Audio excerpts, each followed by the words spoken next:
Okay, now we are all good. Thank you. All right, looks like it's an important shir. There's been so many obstacles over here. Okay, so we are holding over here, welcome. We are holding over here in Parshas Toldos, and it's amazing. We're holding Mamish, where the world, in many ways, and we've seen, we're talking about Moshiach matters. It's so exciting, I just can't contain myself watching the total transformation, Moshiach's transformation of the world. And mainly what we're seeing now is the ultimate tikkun of Esav. We're seeing the United States, the President of the United States, may he be blessed. May God bless him. Donald Trump has been literally transforming the world and preparing and doing his part in what Esav needs to do to assist his brother Yaakov. In any case, we are holding over here by the pasuk Chafei. Vayetze Harishayin Admoini. We learned that the first one went out and he was a redhead. Kuloi Kader Seyar. He was completely like a coat of hair. He was very hairy. Vayikru Shemai Esav, and they called him Esav. So we were learning earlier that Esav goes out first. And it's interesting. Let me before I go back to something we were learning earlier, this that we call that Esav is the first seems to be a little problematic because that gives Esav tremendous power. And we know that the ultimate, because the Bechor is, and then it requires Yaakov to get Esav in a weak moment in order for him to be able to snatch or to take the Bechorah back, or take the Bechorah away from Esav. And so we need to figure this out. Why does God make that Esav should go out first? Kabbalistically and Chassidically, we've discussed this idea many times, that the root and the source of Esav, in general, the Gentile, there's a certain energy over there that comes from a primordial existence that's very, very intense and very powerful. It's just that those worlds, because of their intensity, couldn't hold and facilitate the light. The vessels, the containers, were not commensurate with the energy, and therefore it collapsed. And that's why Esav turns out, in this world, he turns up to be a mess, and he needs to really take his unbridled energy and get and direct it to positive causes. But he doesn't have the ability to do so, and he needs his brother Yaakov to help him. That's why Esav is called the first, because he comes from the primordial existence, which is higher than the world of Tikkun. Even though the world of Tikkun, in its source of sources, is deeper than the world of Tayu, where Esav comes from. So in its quintessential beginning, Yaakov really, really is first. But as things evolve and manifest in the world, Esav has a certain superiority and power and energy. And Yaakov has to very, very, very cleverly navigate the powerful raw energies of Esav to slowly, meticulously educate, direct his brother, which in the beginning it involves some of the elements of deception which happened in order for him to be able to work with his brother Esav. That's really the story over here, beginning in Parshas Toldos and culminating in Parshas Vayishlach. So in the end, what happens? What the pasuk says earlier, Varav, and the older one, the bigger one, Yavo Yitzayir, serves the younger one. But it's interesting, if you take a look at those words, it doesn't say V'habachor Yavo Yitzayir. It doesn't say the Bechor will serve the younger one. It says Varav. Varav means the bigger one, the one of many. It doesn't say V'habachor. Should have said Bechor, because he's the Bechor. That indicates to you that Esav was never really, really, truly the Bechor. The real Bechor, the Gemara actually says that Yaakov is considered the first, because when, in terms of conception, Yaakov was conceived before Esav. The Gemara says, because when you put two jewels into a tube, and then so the one that went in first has to come out last, because it went in first. It's blocked by the other one. The other one must go out. The one that went in second has to go out first. You're going into an elevator. The one who comes in last goes out first. So you see in conception that Yaakov is really before Esav. That means in God's initial desire to create, the intention is Yaakov. But Yaakov, in order for Yaakov to really gain and get his ultimate strength and power, he needs to join with his brother Esav and elevate Esav. And then only Esav can elevate Yaakov to where Yaakov needs to be. So there's this joint this collaboration between Yaakov and Esav, which is that in the beginning, Yaakov and Esav are enemies, but in the end, certain parts of Esav have a tikkun, and it's elevated. Certain parts of Esav need to be removed and cleaned, and you might say like amputated and separated. But the toiv, the good of Esav. Okay, so I want to share with you something really interesting. The Medrash says like this. Give me a second. The Medrash says on this pasuk, on the Vayetze Harishon,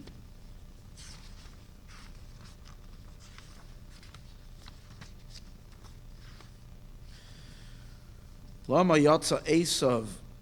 Why did Esav go out tchila first? So it says, Kadesha Yetzehu v'saryasa imayhim, and all filth should go out with him. So Esav went out first so that he should clean the passageway. Amar Rabavu, so Rabavu says, Kadem Parbita, Shu Meshatev es HaMerchatz, like the Parbita, V'achach Merchatz Merachetz B'noi Shal Melech. There's a bathhouse. So you have the janitor who goes in first, and he washes out the bathhouse. And maybe while he's washing out the bathhouse, he's also washing himself there. And when he's washing himself and the bathhouse, but it's clean. And then after that, the prince comes in. So there's no more schmutz there. Now it's all clean, and now the king can bathe. So we need to understand what is the Medrash coming to imply on the words Vayetze Harishon. Now the Medrash of the Beis HaLevi, the Brisker of, this is really phenomenal. He says that what the Medrash was, and he's asking, what really does the mashal add over here? What's the idea that the mashal is trying to give? And what would be lacking by saying that Esav went out and he cleaned already the, simply the Medrash is saying that the birth canal needed to be cleaned from all the impurities. So when Esav went out, he flushes out all that which is unclean. So when Yaakov passes through, it's already clean because Esav cleaned it out. So what really are we adding with this whole bathhouse mashal? What really is the idea behind it? He says an interesting thing. One can be bothered, why do we call Esav Rishon? How can Esav be called Rishon? If Esav is definitely secondary to Yaakov. We learned last week, Esav is compared to the straw, to the klipa, to the shell. The shell serves the fruit, even though the shell always comes out first before the fruit, but it serves the fruit. So it's hard to call him Rishon. Rishon is very, very, very great. So therefore he says, if you take a look carefully in the pasuk doesn't say Vayetze Rishon, it says Vayetze Harishon. And there's a very, very important distinction between Harishon and Rishon. Rishon and Harishon are very different.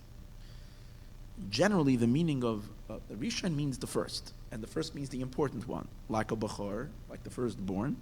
The firstborn is the more powerful one, and he therefore inherits double portion from his father's inheritance and the like. So Rishon is extra, the powerful, the most important one, and everything after him follows. But he brings it, the Gemara says in Daf Hey, in Psachim and Daf Hey, the Gemara makes that there's a difference between when it says Rishon and it says Harishon. Rishon implies, as we said earlier, the first, the more important. For example, regarding to Yom Tiv, it says, when it says Rishon, it's the first day of Yom Tiv. We know that all the days of Yom Tiv are secondary to the first day. It's always preferable to bring the special sacrifices on the first day of Yom Tiv. First day of Yom Tiv is always the most potent part of the holiday.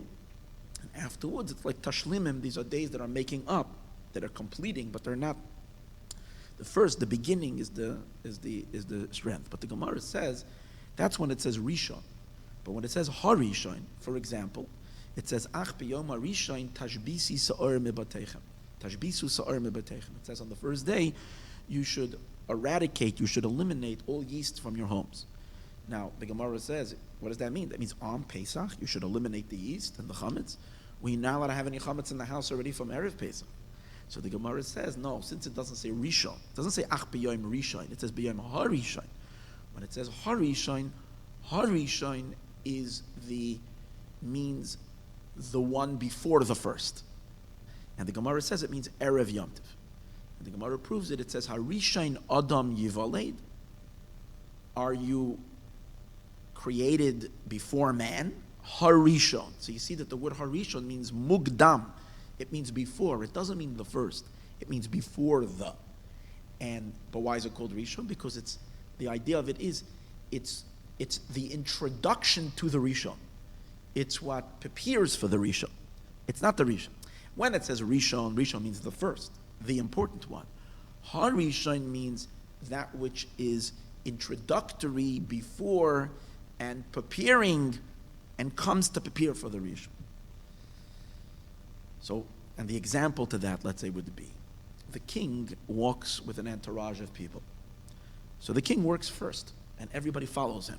The fact that the president walks, the king walks, everybody walks behind him, and that's showing honor to the president. He's number one. But we know that before the king enters, other people come in, and you're waiting in the front of the by the White House lawn. So you'll have, before the president comes out, one person comes out, another person, and then they announce the president of the United States, and he walks out. Those people, you can't call them Rishon, because even though technically they appeared first, if you're watching it live, you'll see them coming out first, but they're coming out only to honor the president who's coming after them. So these people are walking on the street, as he says, first. They're parading first. Their first is not first. Their first is introductory to what's going to come after that. So the same is the idea. In this pasuk, it says, Vayetze Harishon. It doesn't say Vayetze Rishon, Esav. Because Esav is not Rishon. Esav is Harishon. So the Medrash is asking, if Esav is called Harishon, which means an introductory, so why is he going out? What's his work? What's his pa'ula? When these people walk in front of the king, it's the honor of the king. What exactly is Esav accomplishing by coming out first, in which he is preparing the way for the Rishon, for the one that's first? So that's what the Medrash answers. He came to clean out the passageway. When he went there first, he takes all the filth out with him. So when the time Yaakov goes out, it is clean. So he's preparing the way and cleansing and purifying the way. So when Yaakov comes out, it should be a clean passageway. And that's why the Medrash is bringing us a mashal. When we understand that when the guy goes to bathe first or clean out, the janitor walks in first, you're not going to say that he's the more important one. He's the first one to enter the bathhouse. No, he's going there to wash out the filth so that it can be nice and clean and everything, so that when the prince goes to bathe, it's completely clean and so forth. He says that's the reason why the Torah very, very, very strongly, when it says V'rav Yavoid Sa'ir, it doesn't say Vaha B'chor, because Esav was never a B'chor. He's not first. B'chor is Yaakov. He's there first to pave the way for Yaakov, to enable the birth of Yaakov. That's his only of B'chor, which, by the way, is explaining also the power that Esav has in the world. For thousands of years, Esav is powerful. And the reason why Esav is powerful, because Esav is just cleaning up, ultimately, he does the tikkun to purify the world for the kingdom of Yaakov. And then, so it's interesting, if you think about it, even though we know that the Jewish people have been behind the scenes in the rectification of humanity through the beginning, but we were not the rulers. We were rulers back then in Eretz Yisroel, but for the last few thousand years, Edom rules. And Edom itself made strides over the thousands of years until they produced a kind of gentle and more civilized world that we have today, which is way tremendous improvement on the ruthlessness and the jungle of what mankind was capable years ago. So they pave and prepare and do all the cleaning or whatever is necessary. A lot of destruction as well, but eventually there is all this cleaning and all this cleansing being done, and this is all in preparation for for the kingdom of Moshiach. And as we're seeing now, that even the elimination of that which is evil and bad in the world is all being done by the forces of Esav. Last night we had the Israelis themselves taking care of business, but it's with the empowerment and with the help and with the strength of his brothers Esav. So that's an interesting idea. The Beis HaLevi adds to this another very phenomenal concept. So the Beis HaLevi says that that's also when it comes to the Beis HaMikdash. The Beis HaMikdash is called, the Gemara says an interesting thing. There's a pasuk that says, Gadol yeh kvoid habayis ha'achroin min harishain. The honor of the latter temple, Gadol yeh kvoid habayis ha'achroin, the honor of the latter temple will be greater than the kavod min harishain from the first one. And the Talmud says, the Gemara says that that's referring to I'm not exactly sure what this Gemara is, but the Gemara says that it's referring to the question is when it says the Achroin, the later Beis HaMikdash, which Beis HaMikdash is it referring to? So the Gemara says referring to the second Beis HaMikdash. The second temple will be greater than the first temple. In what sense? So the Gemara says because it stood for an extra 10 years, and it was also a larger structure. Okay, so that's why it's called the second temple is greater than the first. But the Mefarshim asked the question, how come it's called Acharon? The second Beis HaMikdash is not Acharon, it's not the last temple. It should have been called Hasheni, Hamtzai, the middle one. Why is it called the Acharon, the second temple? And so the Tosfos Yontif wants to answer that it's possible to call the second temple Acharon because sometimes if something comes after something else, even if it's not the last, it can still be called Acharon. For example, it says by Yaakov setting up his children for the confrontation with Esav, it says he put the maidservants with their children first, and he put Leah and her children Acharon behind them, and he put Yosef and Rachel and Yosef Acharon even behind. So you see it calls Acharon for the middle one. Okay, that's his answer. But the Beis HaLevi comes up with a brilliant idea. And he says, really, the main Beis HaMikdash we haven't yet received. The true temple is yet, we're waiting for it to descend. That's the temple that the Jewish people envisioned when they sang by Oz Yasher Tevi'ema, visit Te'ema, bring us Bahar Nachlascha, the mountains of your inheritance. We mean the ultimate Beis HaMikdash. And which Beis HaMikdash is that? By Beis HaMikdash HaShlishi. Because that's going to come down from heaven. And that's what we say, Migdash Hashem Konenu Yadecha, that your hands have established, that you yourself, God, have established. That's the third Beis HaMikdash. The first two Beis HaMikdashes were all preparatory. They were all preparations to prepare the world for the third Beis HaMikdash. So therefore, take a look at the pasuk. And not only that, they are also derivatives from the third Beis HaMikdash. So the third Beis HaMikdash is last, but they're derivatives, just like we said earlier, how the people that walk in front of the king, they're walking in the front, but they're really walking behind him because they're walking for his honor. So they're first, but they're really behind. The same is also first and second Beis HaMikdash. Technically in time they're first, but really they're behind the third Beis HaMikdash because the third Beis HaMikdash is really the Bechor, it's really the ultimate temple. So therefore he says like this, take a look at the pasuk. Gadol yeh kvoid habayis ha'achron, honored will be the kavod of the latter Beis HaMikdash, which is the Gemara says referring to the second temple. Min harishon. It doesn't say min rishon, it says min harishon. Harishon means the first temple, which the first temple is not really Rishon, it's not really the first. It too is Harishon, it's coming before the great Beis HaMikdash. So according to that, we can understand that the second Beis HaMikdash really is Acharon. It truly is. Why? Because both the first and second are behind the third Beis HaMikdash, which is the ultimate Beis HaMikdash. Technically, they are merged before because they need to pave the way for it. The same is also in the Havdal between the first and second Beis HaMikdash to Esav, but that Esav is also called Harishon. He's not Rishon, he's only Harishon, preparing and paving the way for his brother Esav, for his brother Yaakov, for who's the real Bechor. And in the course of that, he needs to do some messy work. And Baruch Hashem, we're seeing today that Esav is doing that which he needs to do. Okay. I want to refer back just because I wanted to finish the idea. That last week, I was on the last class, and 2 weeks ago, we were talking about what the Medrash says, that in the schus and in the merit of 3 rishons, 3 things that are called rishon, we achieve 3 things that are related to rishon. And what are the three rishons, mitzvahs that we do rishon? So we explained in the previous classes, one rishon is the first day of Pesach, the second rishon is the first day of Sukkot, which is the mitzvah of Sukkah, and the third rishon is lulav, taking the 4 species of the lulav. What are the 3 rishons that we achieve? Number 1, we overcome the rishon, the first, which is Esav. We're able to vanquish Esav. Number 2, we achieve and we merit the Beis HaMikdash, which the Beis HaMikdash is called Rishon, like we just mentioned.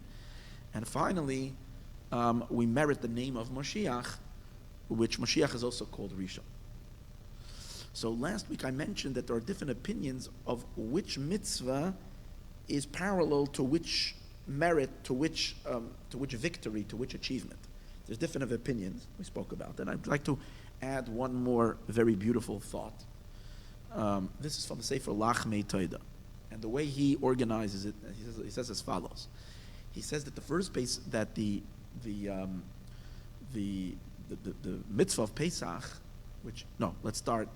He says that the mitzvah of Sukkot is a time we know that the Jewish people prevail over the nations. The whole Yom Tov of Sukkot is related to the nations. Moshiach will come, Hashem is going to test them with the mitzvah of Sukkah. It says that every nation that's not going to come celebrate the Yom Tov of Sukkot, they're not going to have any rain, they're not going to receive the blessing of God. We also know that in the Sukkot we offer 70 oxen, which correspond to the 70 nations. So the mitzvah of Sukkah is related to the Jewish influence, particularly on the nations. Amongst the nations, we have to eradicate the evil that's in the nations, and that's Amalek, Reishis Koyam Amalek, which is Esav, which is called Reishis. So Sukkot is the power that overpowers us over Esav. So where do we see that Sukkot?